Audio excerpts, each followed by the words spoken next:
My name is Madhuri. I am studying in 6th class. ఈరోజు చెప్పుకున్న topic పరాన్నజీవ మొక్కలు. Parasitic plants. బంగారు తీగకు మరో పేరు కస్కుటా. బంగారు తీగలో ఆకుపచ్చటి పదార్థం క్లోరోఫిల్ కానీ ఆకులు కానీ ఉండవు. నేను సేకరించుకున్నటువంటి మొక్క బంగారు తీగ.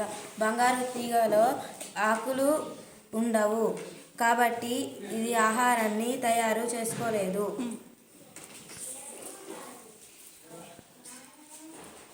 బంగారు తీగ అతిదేయి మొక్క పైకి ఎగబాకుతుందో ఆ మొక్క కాండాలలోకి వేర్లను చొచ్చుకుపోయి హాస్టోరియా చొచ్చుకుపోయి ఆహారాన్ని సేకరిస్తుంది. ఈ విధమైన పోషణను పరపోషణ హెటెరోట్రోఫిక్ న్యూట్రిషన్ అంటారు.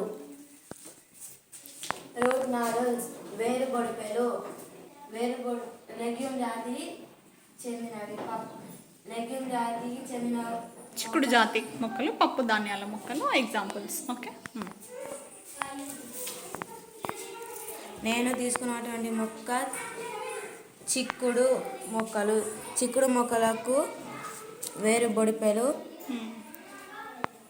ఓకే, వేరులో వేరుబొడిపెలు ఏర్పడతాయి. వేరుబొడిపెలు ఏముంటుంది? బ్యాక్టీరియా. ఏ బ్యాక్టీరియా? రైజోబియం అనే బ్యాక్టీరియా నివసిస్తుంది. ఏం చేస్తుంది బ్యాక్టీరియా? రైజోబియం అనే బ్యాక్టీరియా నేల నుండి నత్రజనిని గ్రహించి మొక్కకు అందజేస్తుంది. ఆ మొక్క దానికి బదులు బ్యాక్టీరియాకి ఏం చేస్తుంది? నివాసాన్ని ఇస్తుంది. ఈ రకమైనటువంటి జీవనాన్ని ఏమనాలి? సహజీవనం అంటారు. సహజీవనానికి బెస్ట్ ఎగ్జాంపుల్ చిక్కుడు జాతి మొక్కలు. పరాన్నజీవ మొక్కలకు బెస్ట్ ఎగ్జాంపుల్ బంగారు తీగ. Very good.